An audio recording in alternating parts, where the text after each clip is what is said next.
Podcast.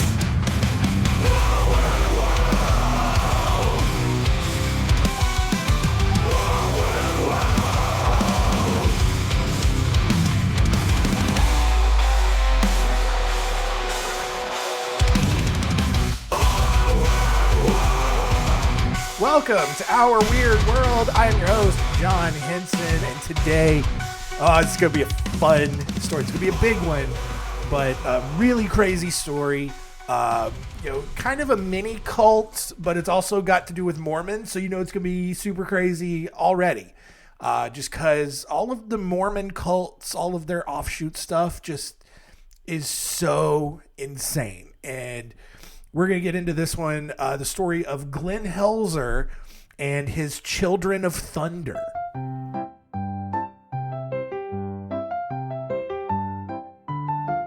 Story time.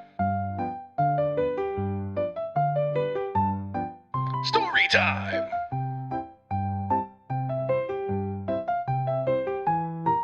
Story time?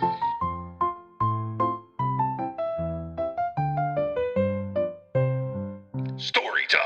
Glenn Taylor Helzer was born on July 26, 1970, to a couple of super zealous Mormons in Pacheco, California.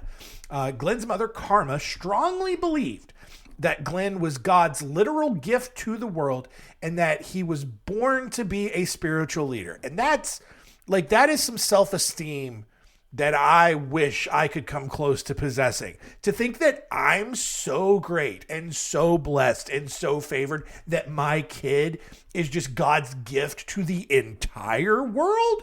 Look, my kids are great. Don't get me wrong. They're great.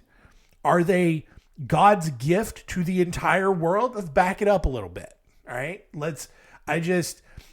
They're gonna do well in life, I hope. And I think that, they're not going to be a burden to society. I think they're going to, at the very least, net zero. All right. Hoping for a net positive, but at the very least, status quo on the world. Right. But man, Mama Helzer over here thinking that her son's going to change the world. And kind of almost did, as we will see. She also took extra measures to make sure that Glenn was very aware of this, which is not great for a child's psychological development. To just constantly tell them, you are God's gift to the world. You are going to be a spiritual leader. You are the greatest ever. And okay. Shortly after his birth, the Helzers moved to Helena, Montana, and had another son, Justin. Now, unlike the charismatic and outgoing Glenn, Justin was much more introverted and subdued and actually seemed content to take a back seat to the praise and adoration that Glenn was getting from everyone else. The Helzers then had a third child, Heather, and I guess they just didn't really care about her at all because she's a girl. Ew. And so then they started bouncing around the country as their father worked his way up the ladder in the insurance industry. Well, in 1982, after permanently settling back near San Francisco, Glenn was ordained into the Aaronic priesthood, which was it's not the best level of priesthood. It's kind of like the preparatory priesthood for Mormons. So it's the prep school to get to the other levels of priesthood in Mormonism. I don't know, something like that. Anyway, but by now, Glenn was super obsessed with Mormonism and studied it whenever he got the chance. He spent the most time with his grandfather, Doyle. That's such a great... We need to bring back Doyle as a name. That's a great name. A lot of old people names are pretty dumb. Harold, Margaret, Ethel. No. Doyle. Oh, man. I wish I could have pitched that as at least a middle name for one of my two kids. I don't know it would have gone over well, but... Oh, man, just a little Doyle running around. Little Doyle. Anyway, beside the point. The problem with Grandpa Doyle here, a lot of Mormons considered, he was insane in some of the things that he believed. And that should tell you something. Whenever Mormons, just like regular run-of-the-mill Mormons, think that you're crazy for things that you believe, you're off your rocker with whatever thought processes and beliefs about the world and Jesus and God and everything that you have. 4 years later, at age 16, Glenn received his patriarchal blessing, which in the Mormon world is this once-in-a-lifetime event where you receive recognition for your special talent and instruction on how to use it to serve others. This blessing is often transcribed and stored in the church's records, and Mormons are encouraged not to share what their actual blessing is with others. It's just supposed to kind of like, you kind of have this little ceremony, whoever's the Sherpa or whatever's doing it, and he tells you like, oh, this is your gift. This is how you serve others. Go out into the world and do it. And you're just supposed to kind of keep that to yourself, like a little secret that only you and the Mormon church knows, because they've got it on file in the temple somewhere. Glenn, not surprisingly, thanks to his charisma and ability to command a room, was told that he had wondrous leadership talents. Even more, and this is where it gets weird, he was told that he had the ability to read minds, but like in the context of knowing what people need and the attitudes they have. Not necessarily like being able to read their thoughts verbatim, but just like being able to, I guess, kind of read someone's face and countenance and see what they need and what their attitude is, which is also just kind of like, anybody can look, like facial recognition is just a part, unless you're autistic, you can look at someone's face and kind of tell what their attitude is. I don't think that that's like necessarily a gift from God. That's just being a person, but whatever. I don't know, man. Anyway, he, on top of that, so he's got wondrous leadership abilities. He can read minds, which is the thing that he's going to clue in on. He was also told that he had the gift of revelation, which meant that God would speak to him in both general and very specific terms about what God was thinking. Now, that's problematic on a lot of levels, but mostly because you can't tell a 16-year-old kid that he has the ability to read minds, have a direct line to God, and be destined for a high leadership position and just expect him to be humble about it and just take it all in stride. No. He immediately, after the ceremony, he immediately drops out of school and opts to just kind of finish his schooling independently and just like go get his GED or whatever. And like, it didn't help him graduate faster. So like, what was the point? Despite doing this, Glenn struggled with being a regular teenage boy, mostly because he's a teenage boy. He's horny all the time. But because he's also super involved in the church, he felt super guilty for lusting after other girls. So much to the point that he actually contemplated suicide over it. And that's a bit much. Like, your dudes are just horny, especially at that age. I mean, you just crank one out every 15 minutes. Some of them. Not me. I'm not saying but like, that's the level that we're at. And but you don't have to feel guilty about it. That's bodily functions. That's thousands of years of human science and biology and evolution, where it's like, back in the day, a 16-year-old dude is like in the prime of his life.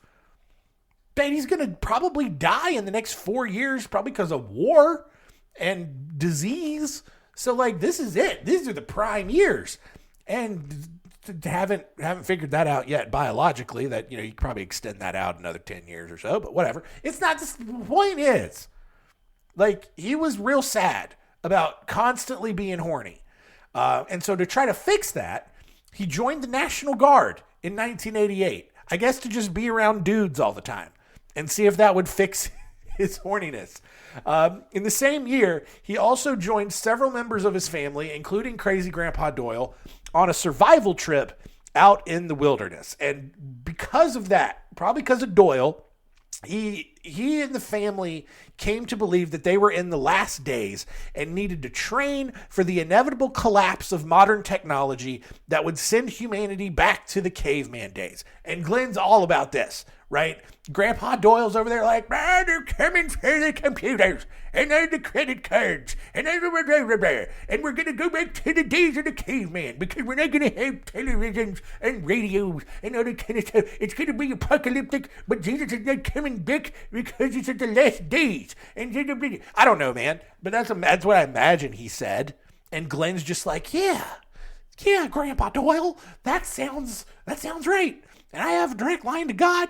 And God hasn't told me you're wrong, so that probably means you're right. Anyway, so thanks to this incredibly sheltered upbringing, Glenn was then mortified when he arrived at basic training for the National Guard and heard all of his fellow recruits talking about all of the unspeakable things they wanted to do with women. He heard them speak swear words that made his stomach turn. Oh no, words. He saw them drinking alcohol that would poison their bodies and send them to hell. Okay, and although he refrained from participating in all of that, right, his personality and his charisma did actually earn some respect from the rest of the recruits there. When his training was done, he then moved in with Grandpa Doyle and then enrolled at Yuba College, but lasted only one semester because of all the sin from all those dirty college kids around him, all those whores walking around in their booty shorts and their yaps hanging all out. You get everyone. I feel like if you went to a regular 4-year college, you had some preacher who would show up and would just yell at people. We had Brother Ross at ECU, and I loved Brother Ross because I knew whenever I walked past him, I would hear some of the most unhinged, misguided, crazy trash fall out of this dude's mouth. I think my favorite one that I ever heard was I was walking by him on the quad. He's got a group of people. He just baited a bunch of crusty white people around him to argue with him. And I walked past him. And I heard him say, basically, to paraphrase, the cheerleaders were whores. All right. That's more of a direct quote. Cheerleaders are whores, but the cheerleader at the top of the pyramid, because all cheer squads do the pyramid, obviously. We've seen the movies. But the cheerleader at the top of the pyramid was the biggest whore because she wanted everyone to see up her skirt. Now, here's the thing, guys. I don't know if you realize this, and I don't know if you understand how cheerleading uniforms work, but it's not like they're actually wearing skirts. It's not like if you just kind of lift it up, all their stuff is right there. It's not, whatever. It's like shorts. It's like booty shorts, but they're shorts. And then it's like this facade of a skirt around it. So there's nothing to see. But whatever, Brother Ross out there, the cheerleader at the top of the pyramid, is the biggest whore. Also, is probably just the smallest person and the lightest person and the most, coordinated who can get up there. But whatever. Anyway, it's beside the point. All right. This is Glenn's mindset. All right. And so shortly after his 19th birthday, Glenn was ordained as an elder in the church, which then allowed him to bless the sick, preach the gospel, and participate in all the super secret sacred church, or that's a lot of words. The super secret sacred church ordinances. A few days later, he then began his required training for his required Mormon mission trip and learned that he had been selected to go to Brazil. And if you're horny, that's not one of the places you need to go because they got the butt lifts or whatever they're doing out there with all the Brazilians. You get it. But that's where he's sent to go.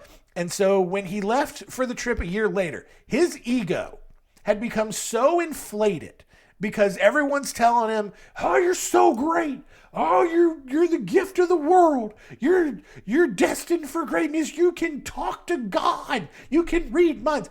And his ego was so inflated that he was actually genuinely disappointed that his mother didn't cry when he left. His mother, who had basically worshipped him his entire life, didn't cry when he left. And that disappointed him. He wanted to see his mom crying for some reason. Like, that's crazy ego. Anyway, once he arrives in Maracema, Brazil, I think it's Miracema. Miracema? It's probably Miracema. They do hard cuz over there. Anyway, Maracema, Brazil, which was, I lost my place. It was a small town roughly 200 miles north of Rio de Janeiro. Glenn preached everywhere he went, regardless of whether or not people around him had come to listen to him preach. He's just in line at the grocery store, and he's just going to start preaching. He's at the post office, just going to start. And post office people, they don't care. Post office people are the least happy people I've ever. Like, it's post office, and then DMV is definitely at the bottom. But, like, they're close. Anyway, I don't know why that matters to this story. He quickly fell in love with Brazilian culture, with the exception of how much sex was happening all around him, because that's what the Brazilians do. They lift the butts, and then they in them, I guess. I don't know. And so, despite his continued lustful thoughts, mostly because he was a little jealous that God wouldn't allow him to sleep with all of the Brazilian chicks, Glenn built a highly successful Mormon presence in Miracema. He broke conversion records and used his charisma to just dominate every room he entered. He was, to his credit, apparently very likable. I don't know why. Like, those kinds of people annoy. The kinds of people who are just, they typically become salespeople. And because you have to be able to win people over, and I get it. But, like, those people annoy me. They got to dominate the room with their personality, like, gross, dude. Just tone it down a little. It's not a competition to, like, you can just be a human and just talk to people. You don't have to, like, go way out of your way to show kindness and that you're smart or how great you are, or whatever. The success obviously went straight to his head. And then soon it kind of came to a point where his opinions about Mormon doctrine were just taught as fact, even though they were not in line with the Mormon curriculum he was supposed to be teaching, mostly because he was using everything he had learned from Grandpa Doyle to infuse his opinions about what Mormon doctrine. And he continued his focus / paranoia on the end times with how technology would soon be rendered useless and that the post-apocalyptic world would be split into tribes of people led by warrior priests across this Mad Max kind of barren wasteland.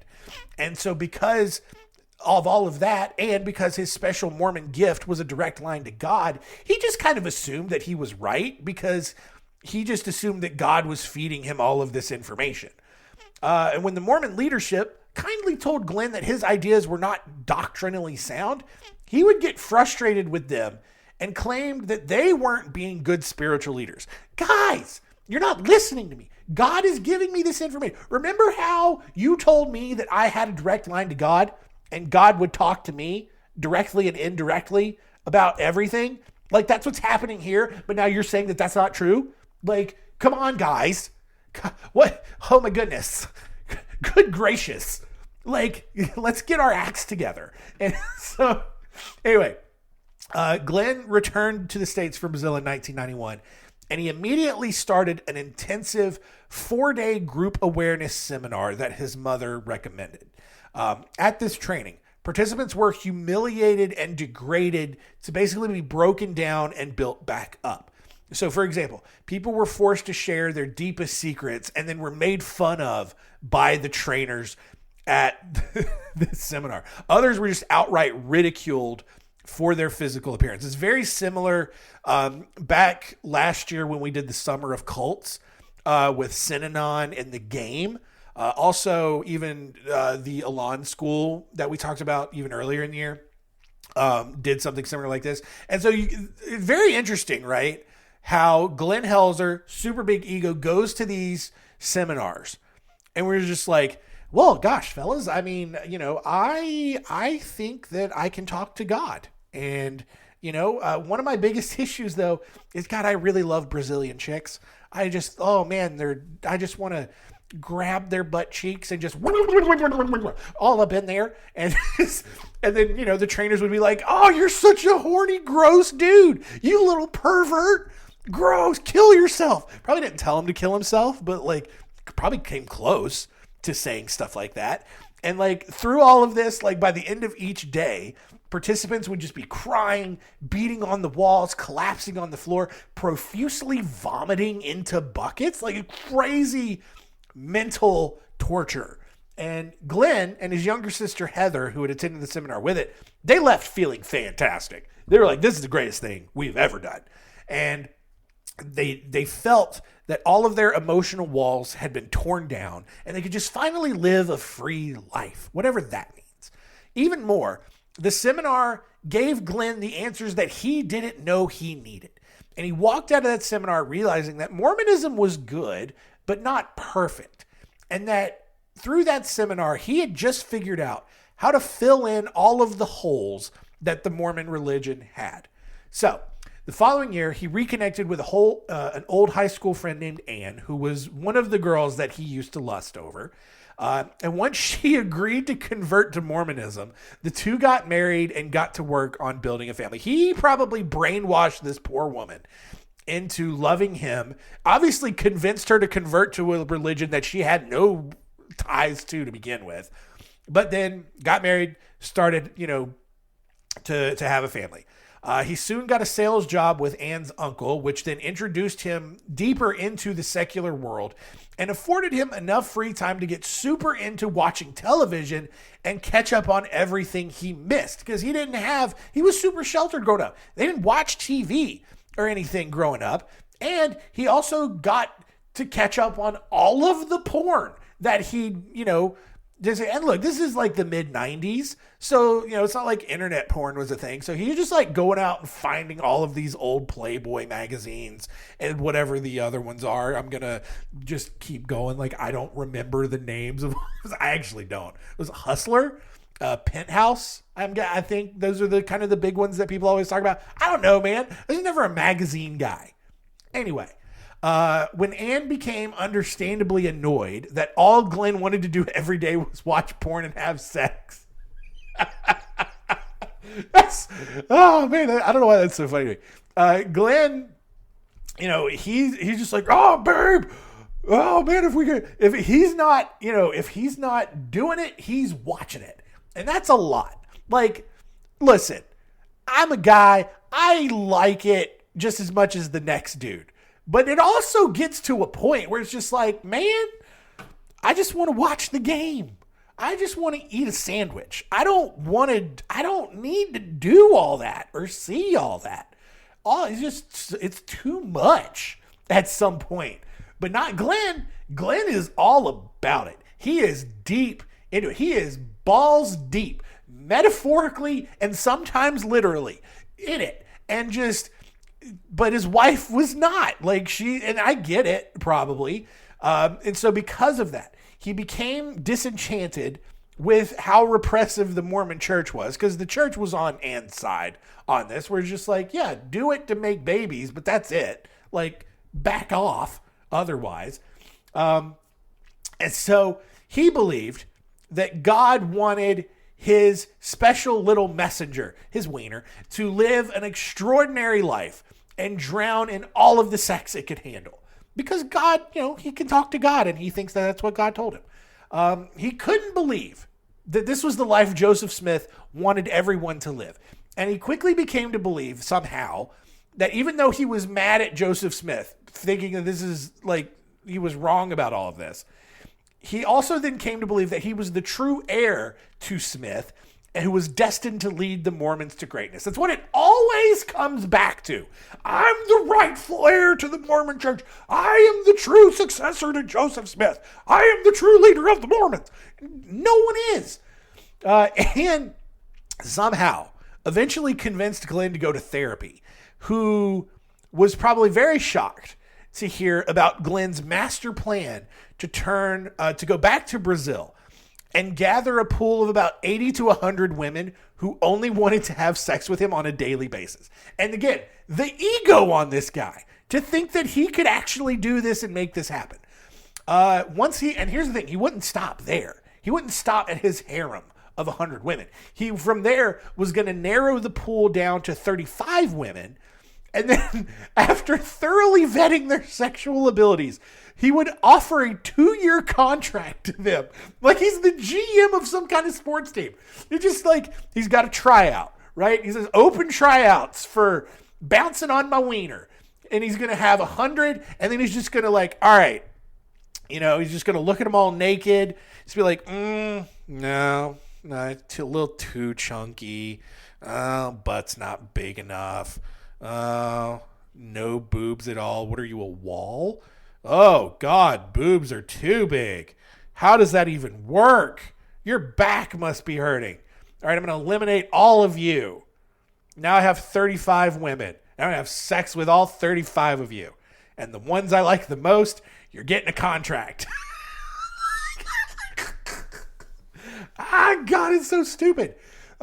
When neither the therapist nor his wife thought that this was a good idea, obviously, Glenn, though, decided to quit therapy and got a divorce. And this is where I'm totally out on Glenn. I was mostly out before. I kept him around just because he's entertaining. But now I'm out because I hate that personality type specifically where you just refuse to accept and admit that you're wrong. And so you will just get rid of everything that disagrees with you and just find an echo chamber where people agree with you or don't have a problem with what you're doing. And that sucks, man. Like if multiple people tell you something about you that is true, objectively true, it's true. It's redundant what I just said, but you get it, right? Like, even if you don't want it to be true, doesn't mean that it's not true. It's a dumb example, but if everyone in my life said that I was bald, guess what, guys? I'm bald. Even if I don't agree with it, even if I shave my head every night, and even if I feel little prickles of hair still on my head, even if I say that is a full head of hair, technically, it's not. Everyone else in my life is right that I am bald. All right. But Glenn, he's like, no, I'm going to go find people who think that my plan is awesome. It's probably going to be mostly horny Brazilian chicks, which is fine. That's what I'm after anyway. So, oh God. By 1997, Glenn and his younger brother, Justin, who was also not a fan of being Mormon at this point anyway, they were out on their own, disconnected from the Mormon church and just kind of living life however they wanted, which was mostly just jacking it to porn all day.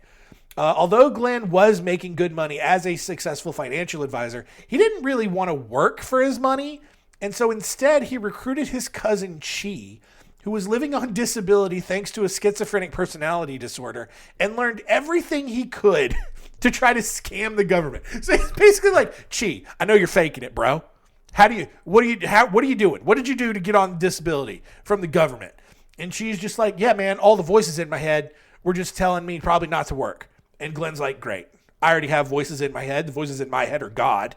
So even better. God's way better than the government.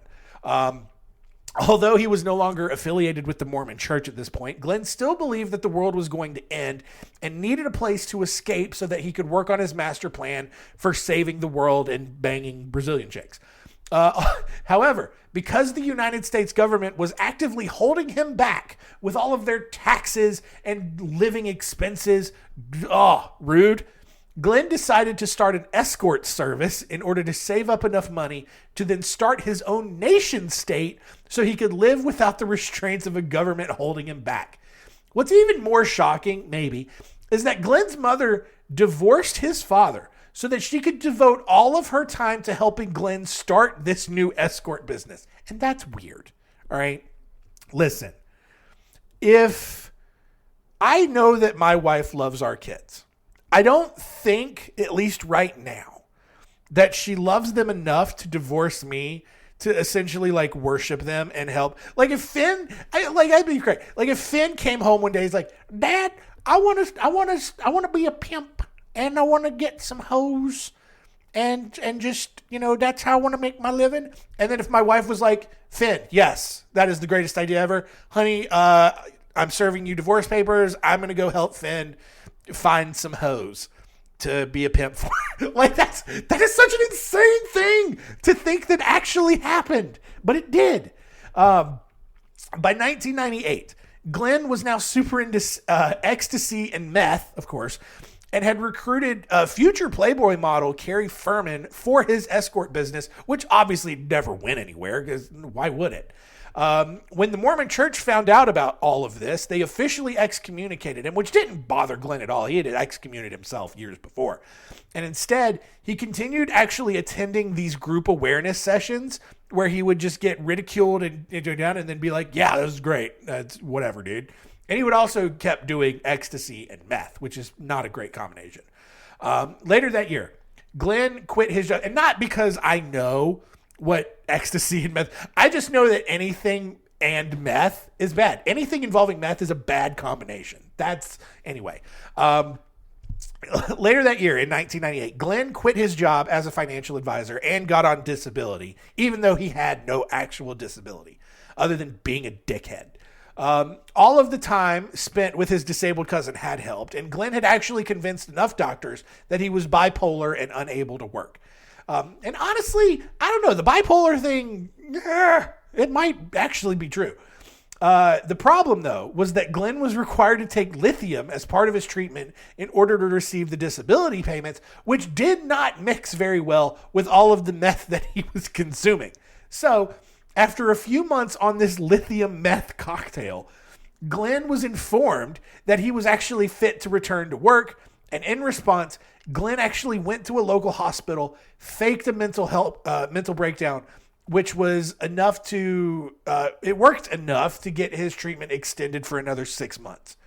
So, with another few more months of freedom, Glenn developed the 12 principles of magic that he expected his followers to abide by. And by followers, I mean like his mom and his brother at this point.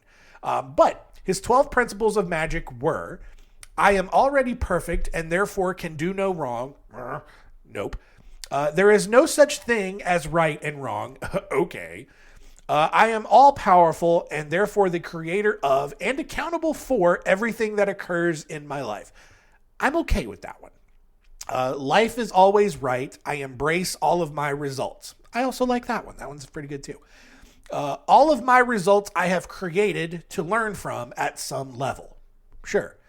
I know nothing. I believe nothing. I simply perceive without fear. It's a little too abstract. It is of no concern to me how accurate or inaccurate my perceptions are, and therefore I am always right. No. Unconditional fearless love is the most powerful force in the universe. Sure. Number 9, spirit knows. That's all it says. Spirit knows. I don't know what that means. Who's spirit? Whatever. Number 10, I gain total control by losing all control. Whatever.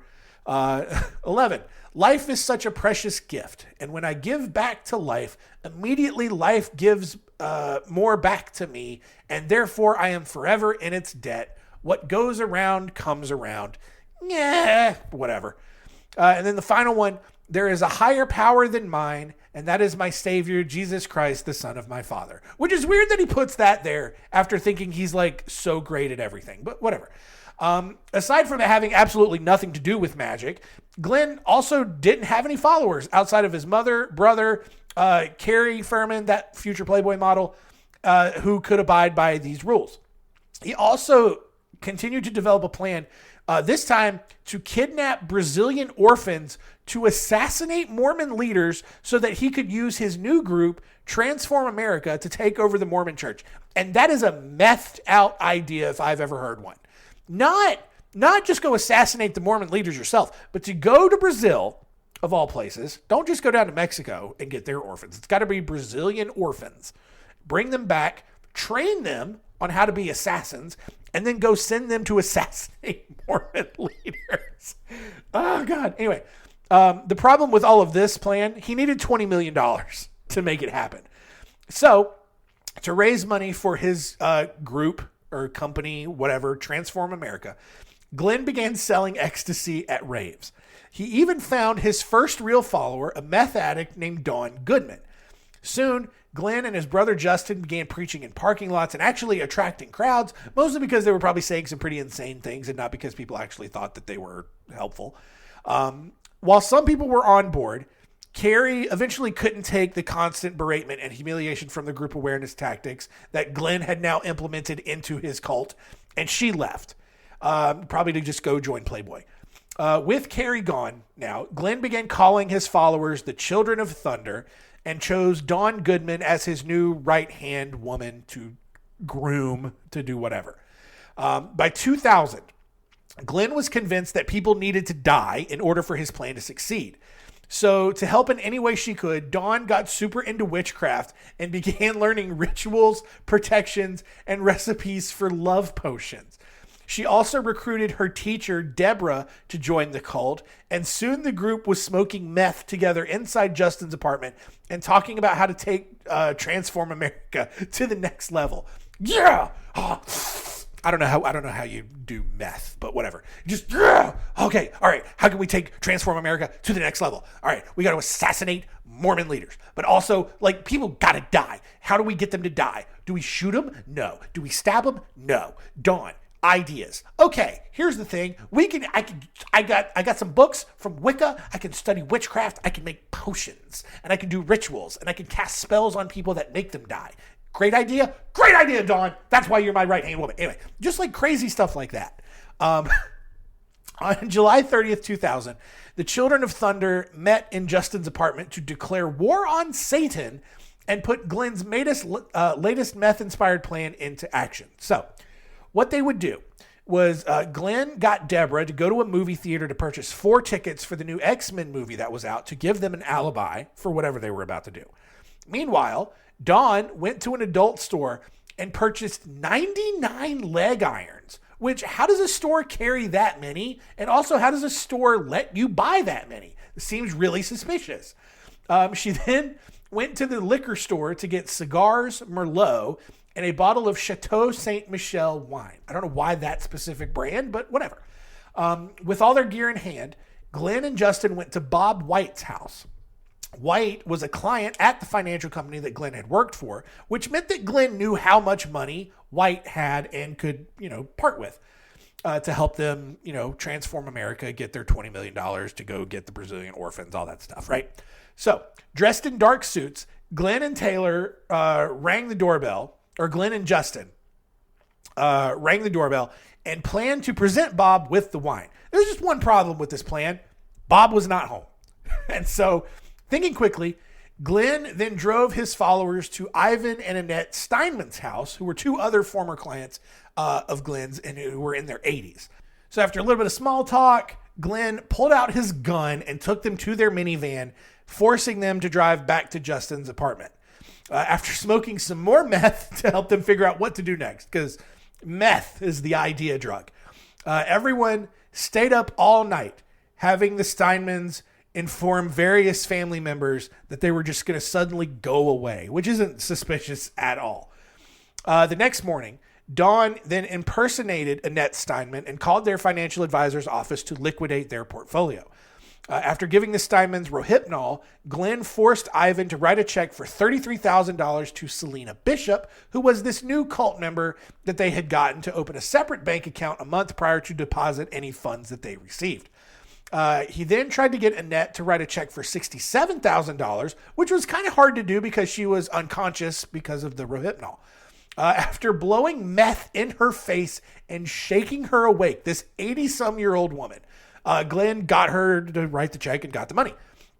So now with about $100,000 total, Glenn ordered Justin and Dawn to strip to their underwear and then try to overdose the Steinmans on more Rohypnol.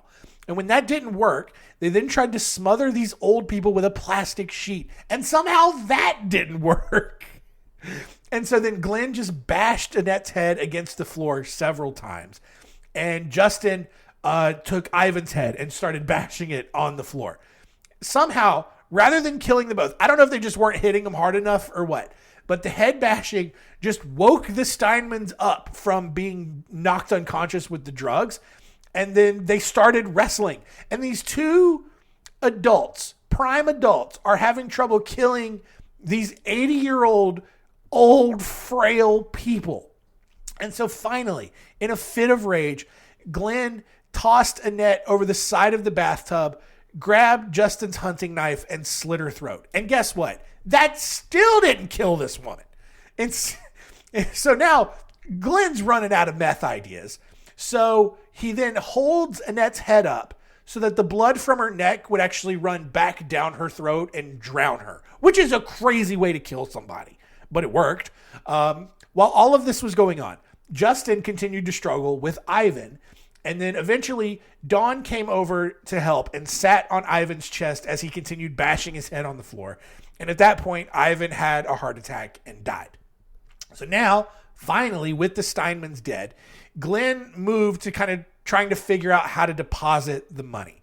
He ordered Dawn to write a decoy check for $10,000, making no effort to come remotely close to replicating Annette's handwriting. She also spelled Annette's last name wrong, even though it's right there on the other checks. It's right there at the top of the check. Whatever. But she didn't notice. And while Dawn left to go deposit the money, Glenn and Justin set up a reciprocating saw in the bathroom and began working on cutting up Ivan and Annette's bodies and putting them into trash bags. Elsewhere in San Francisco, Dawn actually had no problem depositing this check, which is crazy, but whatever. The next day, Glenn tasked her with depositing the rest of the money into Selena's bank account, telling her to come up with a story about how Selena herself couldn't do it. I don't know why Selena couldn't do it, but I don't know, whatever. This time, however, the checks did not clear, so Glenn did the only thing that he could think of, and that's to kill Selena. On August 2nd, Glenn invited her over and tried to drug her with wine and roofies. However, he put so much Rohypnol in the glass that she immediately notices, like, Glenn, what are you trying to do? Like, I clearly see that you have drugged my drink. What's going on? So a short time later, he then offered to give her a back rub, which she agreed to because no woman could ever resist a free back rub. And so with her back turned, Glenn pulled out a hammer and started, bashing her skull with it. Now, well, at least he hit her once because he thought in his methed out little brain that she would die after the first blow, just like they do in the movies, or at least knock her unconscious. Well, guess what? Glenn was very shocked to find that Selena was very much alive and would also just start crying out in pain because she had just been hit in the back of the head with a hammer. After several more blows with the hammer, Glenn and Justin dragged her to the bathroom to then cut her up. But she's not dead because these idiots are so bad at murdering people. And so she wakes up after getting knocked unconscious from all these hammer blows, tries to fight back, but then Glenn quickly slit her throat, held her head beneath the water, and, that killed her. So now, with Selena out of the way, Glenn realized that he then needed to kill Selena's family because they were going to want to know where Selena was, and they know that Selena was with them, and so obviously that would implicate them, right? So he quickly drove over to Selena's apartment, shot her mother and a family friend who was visiting at the time. And over the next few days, police eventually found the bodies, including a duffel bag, floating on the Mokelumne River near Sacramento because Glenn was too stupid to remember to put rocks in the duffel bag so it would sink to the bottom. Meth. It took investigators just 1 week after finding the bodies to figure out that Glenn was behind all of it and arrested him and Dawn Goodman at Justin's apartment. Glenn quickly fled the scene, broke into a nearby house, and threatened the woman who was living there. As he waited for a ransom money, a gun, and car keys that he demanded from police, he cut off his ponytail. Of course he had a ponytail. Cult leader. And fled out the back door where he was quickly caught by police. Glenn and Justin were both given life sentences for their murders, while Dawn Goodman was given 38 years to life. 8 years later, Justin committed suicide by hanging in his prison cell. Meanwhile, Glenn still in prison.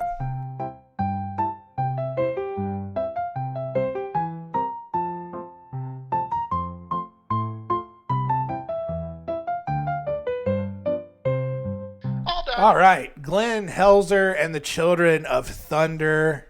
Was I right? It was a fun story. It's a crazy story. Not going to do What Did We Learn? Because really the lesson here is don't do meth. And also, parents, don't tell your kids that they're God's gift to the world. Because you don't want a kid with a big ego. They just become insufferable as adults. Always tear your kids down. Destroy their self-esteem. Keep them humble. That's parenting tip of the day. Anyway, that's it. Next week on the show, it is the final episode of season 6. And we are looking also another crazy story. This one's a little more sad, though.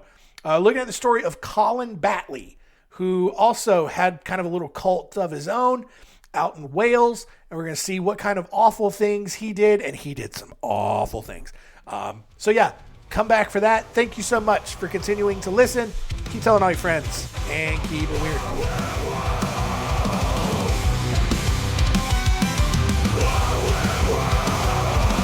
This is a podcast.